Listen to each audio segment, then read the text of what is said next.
Hello friends, मैं हूं संतोष Asansol waste Bengal से रिदमिक इक्विपमेंट की तरफ से। फ्रेंड्स, आज का हमारा जो वीडियो है वो जायफर Z8 के ऊपर है। जैसा कि मैंने आपको अपने पिछले वीडियो में कहा था कि अपना जो नेक्स्ट वीडियो है वो जायफर Z8 के ऊपर है। तो आज इस वीडियो में हम लोग करेंगे इस एम्पलीफायर की unboxing that means flight case से बाहर नहीं।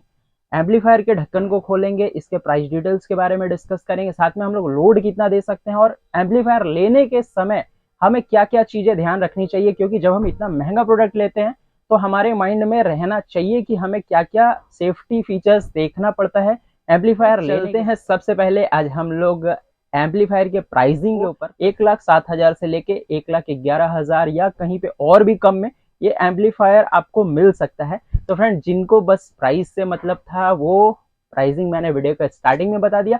अब हम लोग बात करते हैं कि एम्पलीफायर लेने के पहले हमें क्या क्या चीजों का, किन किन बातों का ध्यान रखना पड़ता है। तो आप जब कोई एक एम्पलीफायर लेते हैं तो आपको सबसे पहले देखना है कि मुझे उस एम्पलीफायर में अपने टॉप को रन करना है या लाइनरेज को रन करना है या आपको अपने सब ऊपर मतलब बेस को रन करना है।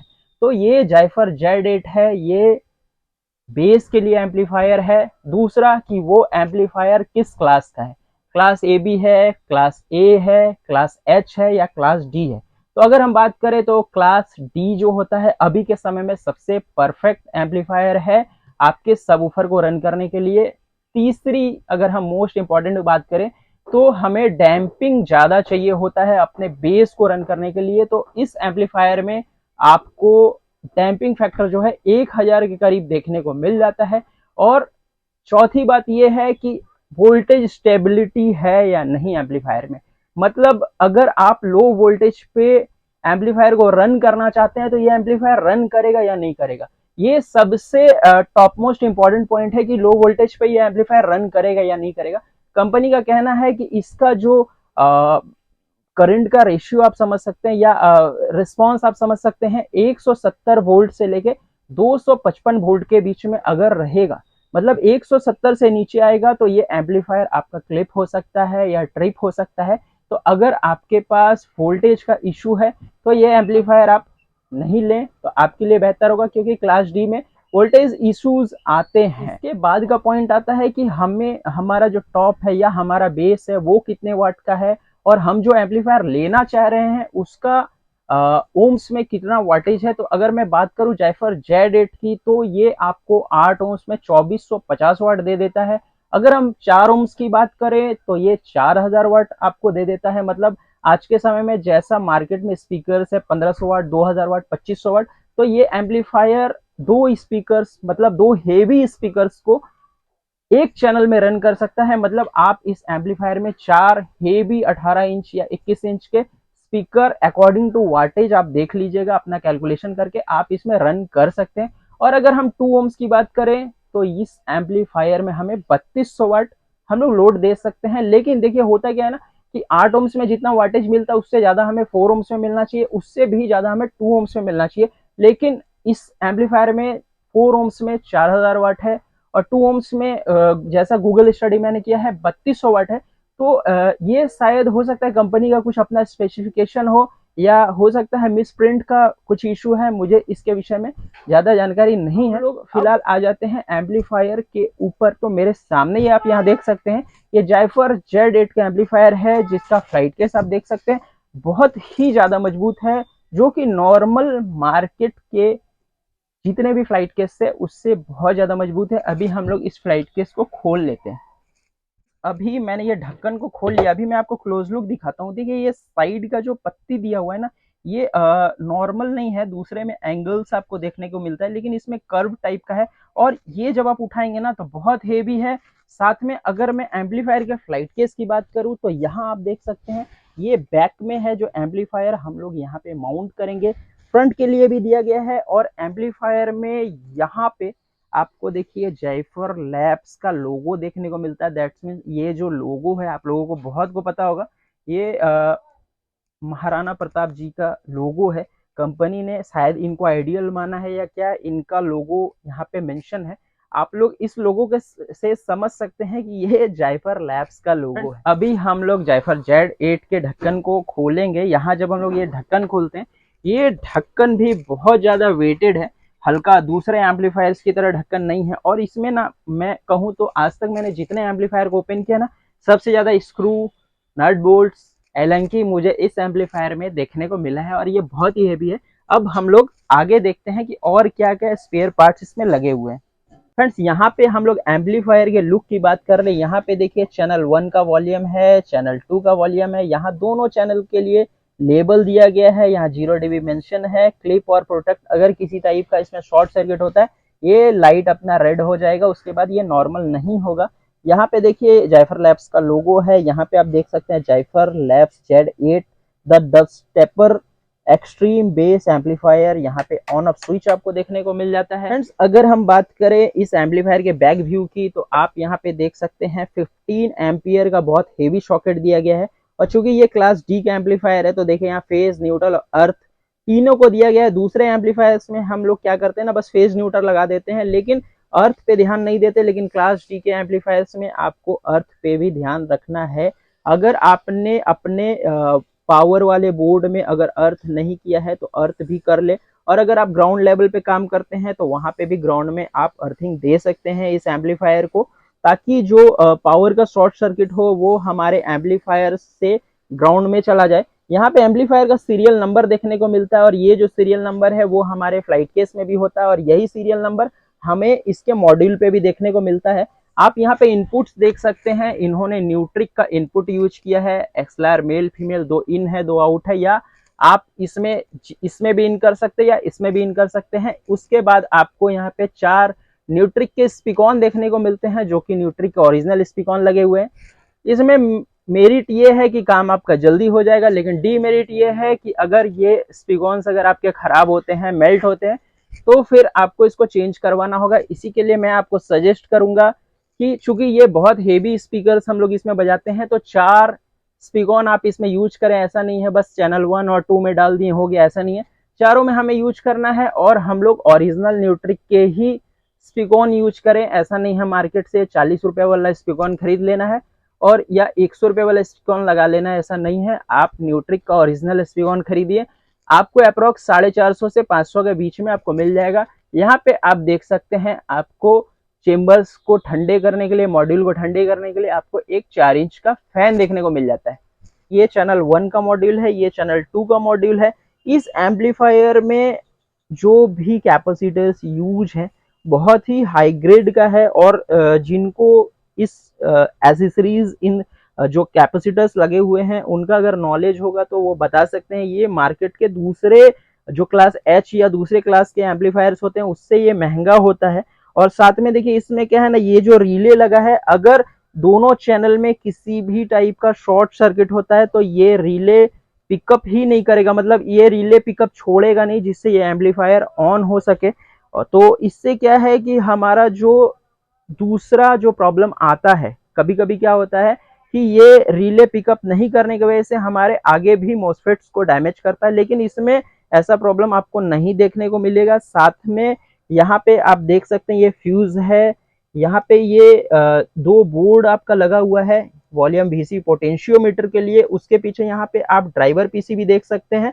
और साथ में यहाँ पे सबसे इंपॉर्टेंट बात, दोनों चैनल्स में देखिए यहाँ पे आपको कॉइल देखने को मिलता है। ये एक कॉइल यहाँ है और दूसरा कॉइल आपको यहाँ देखने को मिलता है। ये आप देख सकते हैं, ये जो कॉइल है, एक्चुअली मैं इस एम्पलीफायर के दोनों मॉड्यूल को नहीं निकाल रहा हूँ, क्योंकि ये एम्पलीफायर हमारा विद इन वारंटी है।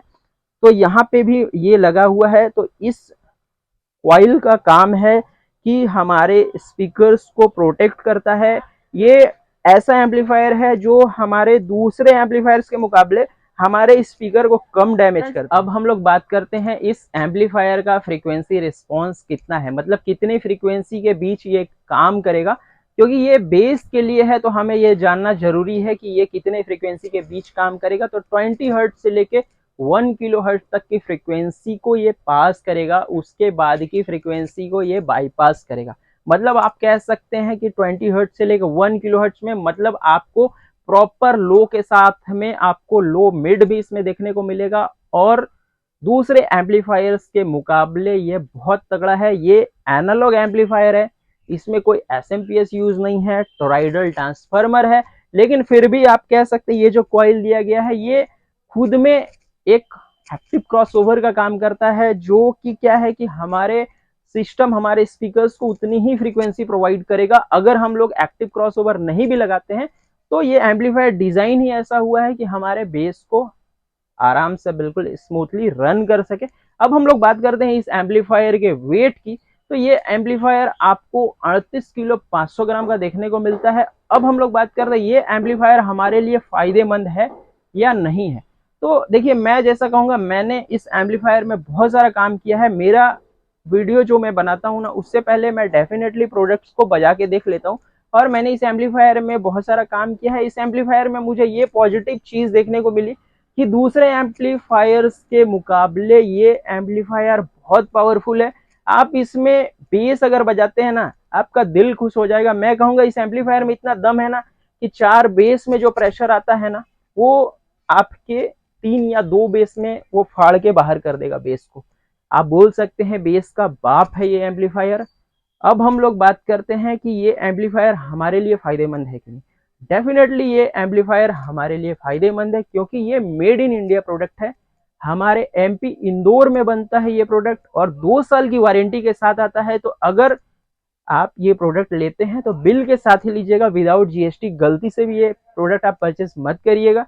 विथ वारंटी 2 साल मिलता है। देखते हैं इसके साउंड टेस्टिंग आज बहुत ही मजेदार तरीके से होने वाला है, क्योंकि साउंड टेस्टिंग आज हम लोग अपने ही वेन्यू में करने वाले हैं। तो चलिए आगे बढ़ते हैं साउंड टेस्टिंग की तरफ। ये जो अपना 2 टी बिन है, ये और ये इधर का और इस साइड का जो 2 टी बिन है, इसको हम लोगों ने अभी जायफर 8 में दिया है। और ऊपर वाला जो 2 लो है, ये जो 2 लो है फ्रंट वाला, इसको हमने HP 7000 में लिया है। और यहाँ पे आप 4 टॉप देख सकते हैं, चारों टॉप को हमने प्रोएक्टिव के 4 चैनल पे लिया है। फ्रेंड्स, यहाँ पे एम्पलीफायर आप देख सकते हैं। एम्पलीफायर Z8 पे हमने 4 टी बिन लिया है, HP 7000 है। देखिए, ये इसका वॉल्यूम फुल है, इसका ही वॉल्यूम फुल है टोटली। ये हम लोगों ने अभी थोड़ा कम करके रखा है, क्योंकि प्रेशर टॉप का बहुत ज़्यादा हो रहा था। तो हम लोगों ने आज डायरेक्टली आप देख सकते हैं कोई एक्टिव क्रॉसओवर हम लोगों ने यूज़ नहीं किया। तो अभी हम लोग करते हैं Z8 की टेस्टिंग, और उसके बाद देखते हैं साउंड का प्रेशर कैसा आता है। हम लोगों ने साउंड क्राफ्ट सिग्नेचर 22 एनालॉग लगा के रखा हुआ है।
फ्रेंड्स, ये आप देख सकते हैं अभी जो मैं यहाँ खड़ा हूँ, यहाँ से जहाँ ये शार्पी लाइट चल रहा है, लगभग 500 मीटर का डिस्टेंस है। और फिर भी आप साउंड की क्वालिटी सुन सकते हैं। प्रॉपर आपको बेस, मिड, HF सब कुछ मिलेगा। और ये जो रिस्पॉन्स है साउंड का, आप समझ सकते हैं, एक तरह से आप बोल सकते हैं कि नो डाउट जायफर के बेस की क्वालिटी की बात ही कुछ अलग है। साउंड बज रहा था पूरी या बेस का जो फील आ रहा था, वो जायफर Z8 की मेहरबानी थी। और अब आप कमेंट बॉक्स में जरूर मेंशन करिएगा आपको इस एम्पलीफायर की क्वालिटी कैसी लगी, और मेरे बहुत सारे व्यूअर ऐसे होंगे जो ऑलरेडी इस एम्पलीफायर को यूज कर रहे होंगे, तो कमेंट बॉक्स में वो भी सुझाव जरूर दें कि ये एम्पलीफायर अच्छा है या खराब है हमारे लिए, मतलब परचेस करना प्रॉफिटेबल है या लॉसेबल है, ये दोनों ही, क्योंकि कोई भी प्रोडक्ट होता है ना उसका मेरिट और डीमेरिट दोनों होता है। तो मैं उम्मीद करूंगा कि आप लोग कमेंट बॉक्स में अपने सुझाव को जरूर देंगे। और फ्रेंड्स, अगर ये मेरा वीडियो आपको पसंद आया हो तो वीडियो को कर दीजिए लाइक, वीडियो पे कमेंट करना बिल्कुल ना भूलें, और चैनल को सब्सक्राइब करना बिल्कुल फ्री है, तो फटाक से चैनल को सब्सक्राइब। फिर किसी ऐसी ही इंटरेस्टिंग और इन्फॉर्मेटिव वीडियो में, तब तक के लिए जय हिंद, वंदे मातरम, bye bye and thanks for watching my video. Thank you.